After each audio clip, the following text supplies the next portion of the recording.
Iran ইস্যুতে কি তবে রাশিয়ার কাছ থেকে বড় কোনো সমর্থন পেতে যাচ্ছে তেহরান? সম্প্রতি ইরানের পররাষ্ট্রমন্ত্রী আব্বাস আরাঘচির মস্কো সফরের পর যুক্তরাষ্ট্র ও ইসরায়েলের সাথে চলমান উত্তেজনায় রাশিয়ার অবস্থান নতুন করে আলোচনার জন্ম দিয়েছে। মধ্যপ্রাচ্যের এই রণক্ষেত্রে ক্রেমলিন আসলে কার পক্ষে তা নিয়ে চলছে চুলচেরা বিশ্লেষণ।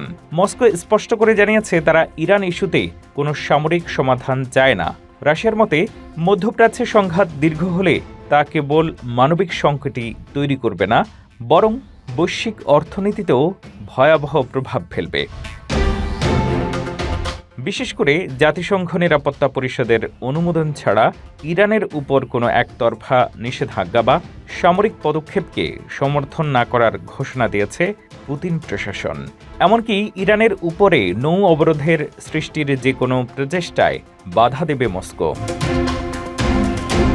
তবে রাশিয়া সরাসরি সামরিক সংঘাত এড়াতে চায়। কৌশলগত কারণে তারা মধ্যপ্রাচ্যের অন্যান্য শক্তিশালী দেশগুলোর সাথেও ভারসাম্যপূর্ণ সম্পর্ক বজায় রাখতে আগ্রহী। বিশ্লেষকরা বলছেন, এই মুহূর্তে যুক্তরাষ্ট্র ও ইসরায়েলও বড় কোনো আন্তর্জাতিক সমর্থন পেতে ব্যর্থ হয়েছে। ইউরোপের অনেক দেশ এবং চীন সরাসরি যুদ্ধের বিরোধিতা করায় তেহরান একে নিজেদের কৌশলগত জয় হিসেবে দেখছে। রাশিয়া কূটনৈতিক সমাধানের উপরে জোর দিলেও ইরানের জন্য আসল চ্যালেঞ্জ এখনও যুদ্ধ নয়, বরং ভঙ্গুর অর্থনীতি। দীর্ঘমেয়াদী নিষেধাজ্ঞা আর অস্থিরতা দেশটির অভ্যন্তরীণ পরিস্থিতিকে জটিল করে তুলছে।